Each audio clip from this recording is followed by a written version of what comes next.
পরিস্থিতি কখনো এটা ভালো থাকে, আবার কখনো মন্দ হয়ে যায়।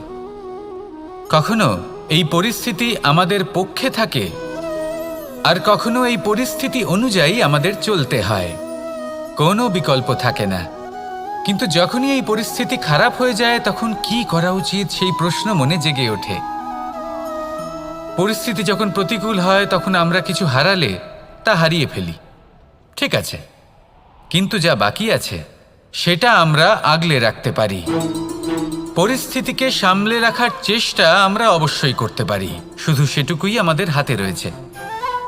কিন্তু এর থেকেও বড় সমস্যা আছে, অহংকার। কখন প্রবেশ করে আমরা জানতেও পারি না। এই অহংকার আপনাকে বুঝতেও দেবে না যে আপনি সত্যি কিছু হারিয়েছেন। আপনার কিছুই যাবে আসবে না। দেখতে গেলে আকাশের সূর্য নিজের প্রকাশ হারিয়ে ফেলে যখন অন্ধকার ঘনিয়ে আসে। তাহলে আমরা কে হই? ওনার সামনে তো কিছুই নই। এই অহংকার আমাদের দমন করতেই হবে। এটা বিশ্বাস করতে হবে যে এই সমগ্র সৃষ্টিতে আমরা শুধুমাত্র একটা কণা, তার থেকে বেশি আর কিছুই নয়। বিশ্বাস করতে হবে যে আমরা ততটাও বড় নই যে কখনোই কিছুই হারাবো না। এবার যেদিন এই জ্ঞান আপনি আত্মস্থ করে নিজের আচরণ পাল্টাবেন, মনে রাখবেন সেই দিনই অহংকারকে দমন করতে আপনি পথে অগ্রসর হয়ে পড়েছেন। এই অহংকারকে দমন করুন আর আমার সাথে ভালোবেসে বলুন, রাধা রাধা। তালা অনেক পুরনো একটা আবিষ্কার। যবে থেকে এই সংসারে বহুমূল্য বস্তু নির্মিত হয়েছে তবে থেকেই এই তালা নির্মাণ হয়েছে। তবে থেকে এর ব্যবহার করা হয়েছে যাতে উচিত সময় এলে পরে আমরা আমাদের বহুমূল্য জিনিসগুলো সুরক্ষিত রাখতে পারি এবং সময় এলে পরে বের করে সেগুলি ব্যবহার করতে পারি।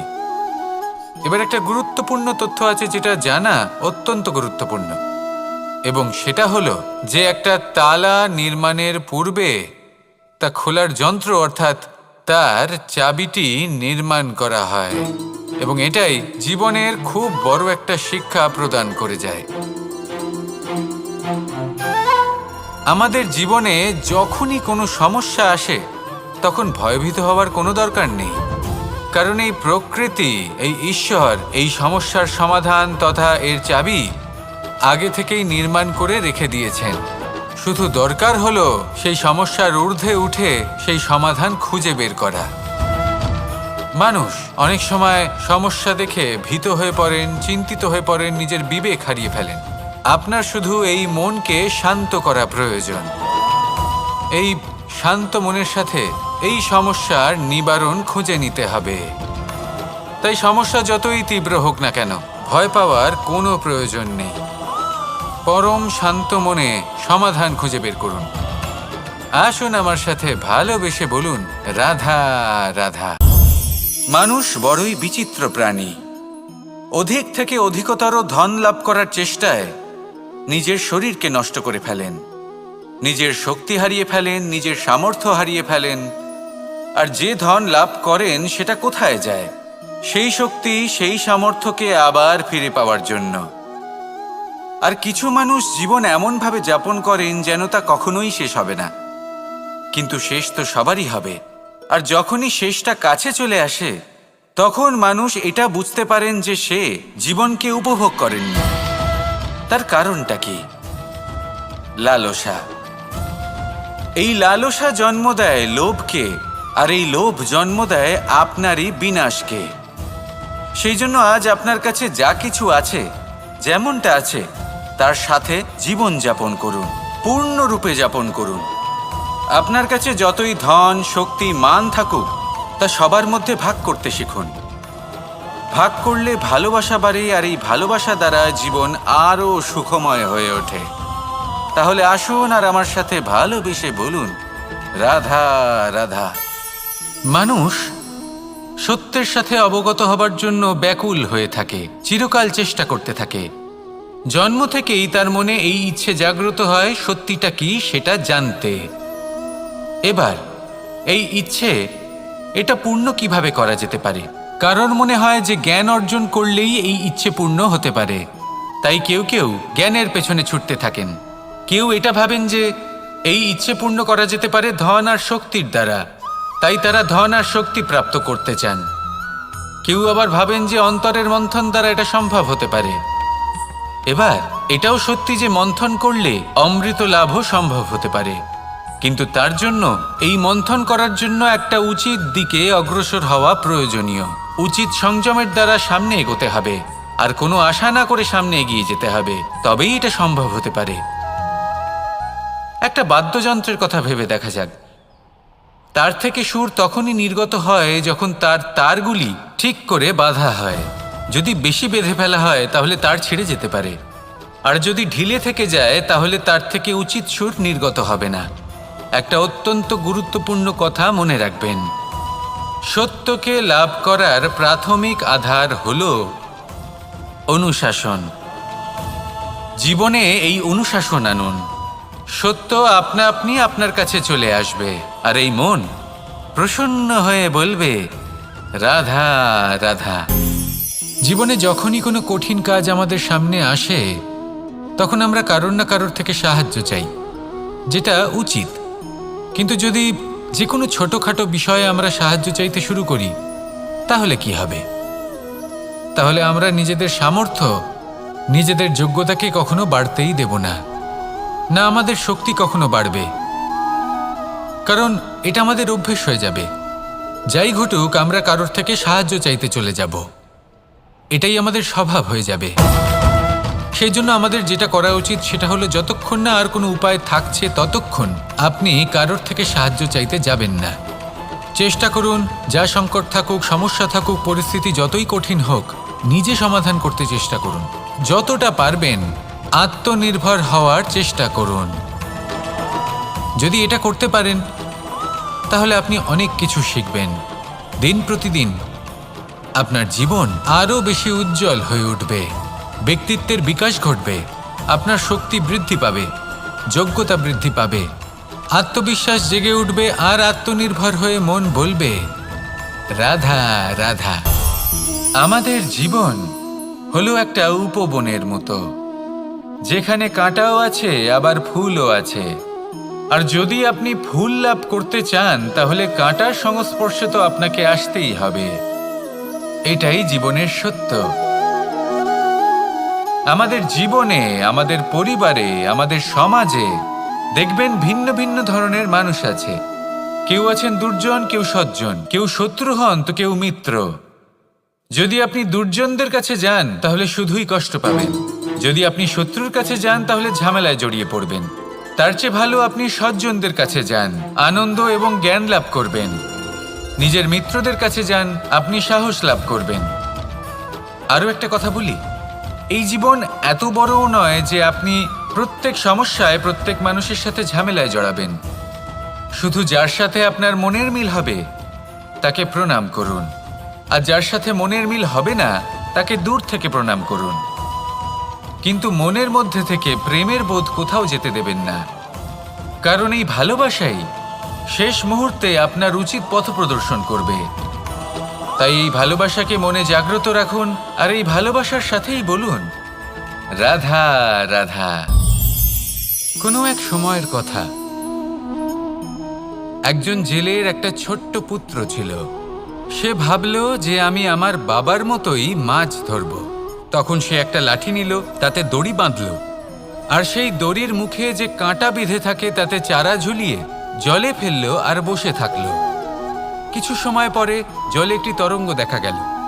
ও বুঝতে পারল খুব বড় একটা মাছ ফাঁদে পড়েছে। ও বল প্রয়োগ করলো, সেটা টানার চেষ্টা করলো, মাছও বল প্রয়োগ করলো, আর শেষে যেটা হলো সেই দড়ি ছিঁড়ে গেল আর মাছ বেঁচে পালিয়ে গেল। দেখুন, ও অনেক চেষ্টা করলো কিন্তু অসফল হলো। কখনো অধিক বল প্রয়োগ করলো, আবার কখনো কম বল, কিন্তু কিছুতেই সফল হলো না। ও পঞ্চমবার প্রচেষ্টা করলো, না বেশি বল প্রয়োগ করলো না কম, ততটাই বল প্রয়োগ করলো যতটা পর্যাপ্ত, ঠিক ততটাই বল, যতটা বল সেই মাছ প্রয়োগ করলো। আর শেষ পর্যন্ত জীবনে প্রথমবার ও মাছ ধরতে সফল হলো। এবার এই কথার সারমর্ম কি? ভারসাম্য। এটাই হলো জীবনের সবথেকে বড় নিয়ম। আমাদের সবার জীবনে সমস্যা রয়েছে, কখনো মন দিয়ে ভেবে দেখবেন।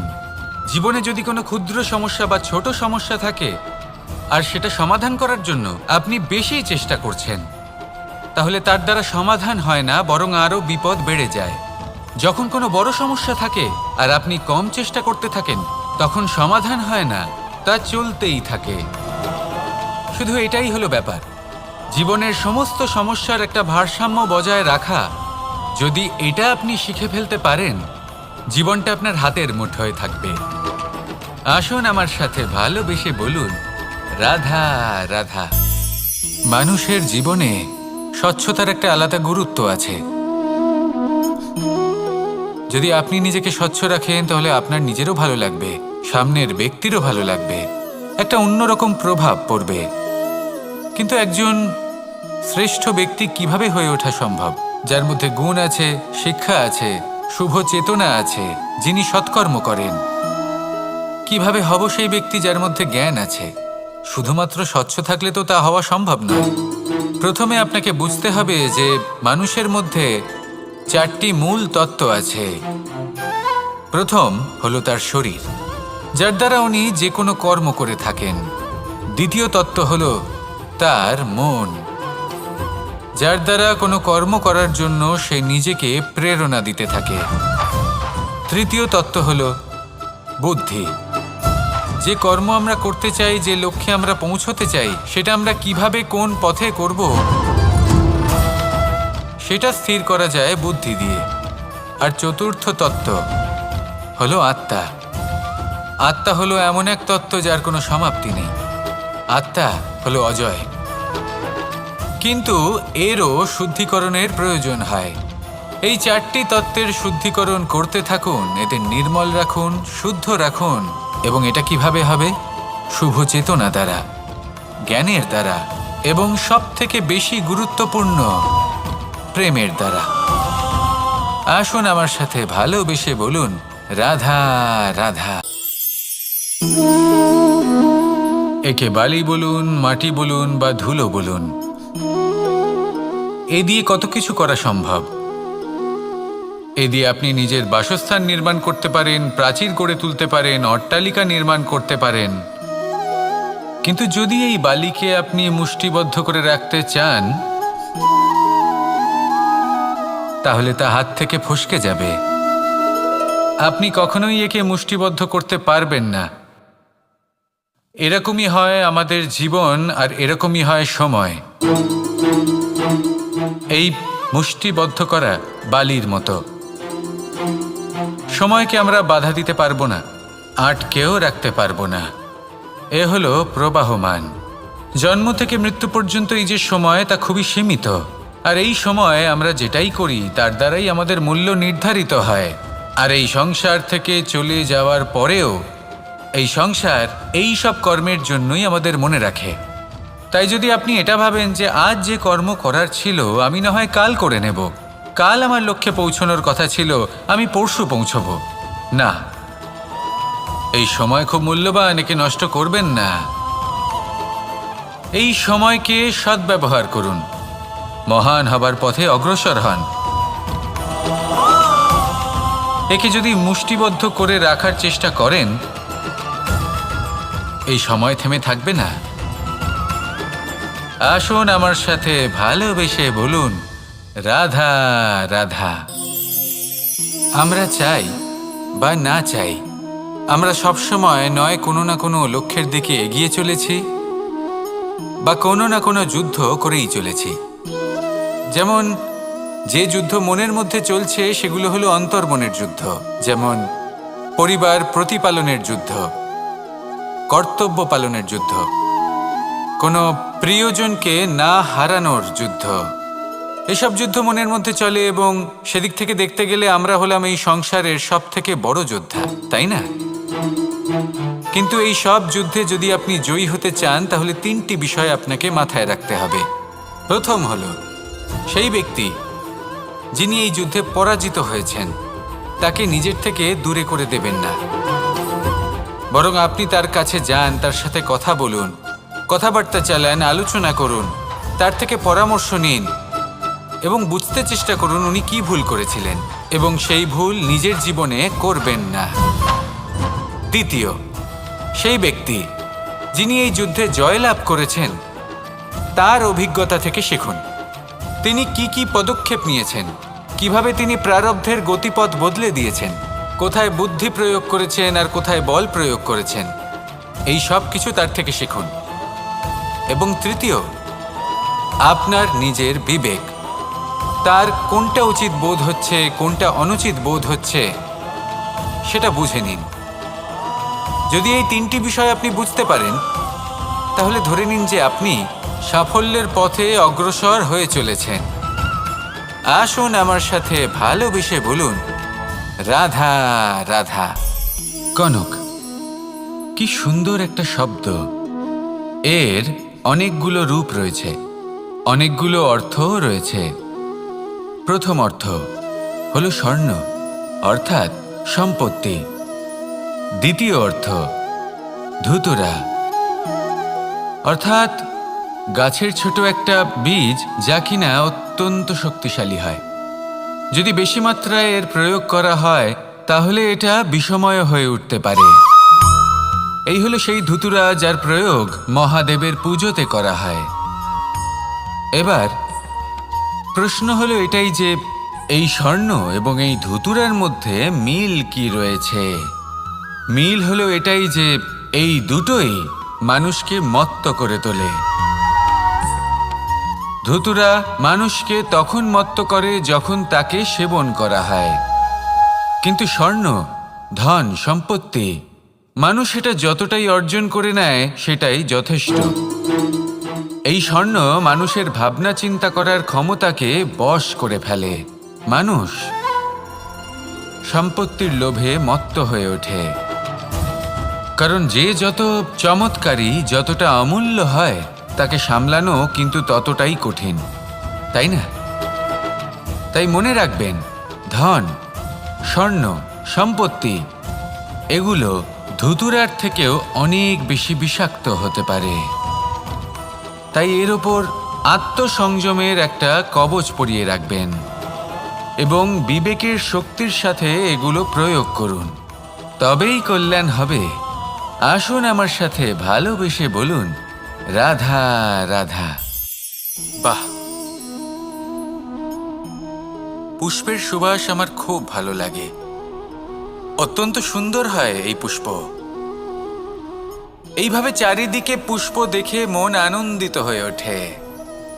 এবার আপনারা ভেবে দেখুন, আমার চারিদিকে পুষ্প নয়, আগুন আছে। তাহলে কি হবে? আমার শরীর কি জ্বলে যাবে না? অবশ্যই জ্বলবে। শরীরকে কি আগুনের তাপ সহ্য করতে হবে না? অবশ্যই সহ্য করতে হবে। এটাই হলো প্রকৃতির নিয়ম। এই নিয়ম কিন্তু আমরা সবাই জানি, কিন্তু আমাদের মধ্যে বেশিরভাগ মানুষ এই বিভ্রান্তি নিয়ে বাঁচি যে এই যে প্রকৃতির নিয়ম তা আমার ওপর প্রযোজ্য নয়। তা কিন্তু নয়। আমাদের চতুর্দিকে এই যে নিসর্গ রয়েছে, আমরা তার কতটা ক্ষতি করি সেটা একবার ভেবে দেখুন। আমরা বনাঞ্চল জ্বালিয়ে দিই, বায়ু দূষিত করি, জল দূষিত করি, প্রাণীদের হত্যা আমরা করি। কেন? এই নিসর্গ আমরা নষ্ট করি, যদিও আমরা জানি যে আমরাও হলাম এই নিসর্গেরই অংশ। এবার দেখুন, শরীরের কোনো অংশে যদি আগুন ধরান, আস্তে আস্তে সমস্ত শরীরও জ্বলে যাবে। সেইভাবেই নিসর্গ যদি নষ্ট হয়ে যায় তাহলে মনুষ্য জাতিও নষ্ট হয়ে যাবে। তাই এই যে নিসর্গ আপনি দেখছেন, এই পুষ্প, এই বৃক্ষ, বায়ু, জল, এদের সকলকে রক্ষা করুন, নষ্ট নয়। মনে রাখবেন, যদি নিসর্গ থাকে মানুষ থাকবে, যদি নিসর্গ থাকে তাহলেই জীবন থাকবে। আসুন আমার সাথে ভালোবেসে বলুন, রাধা রাধা।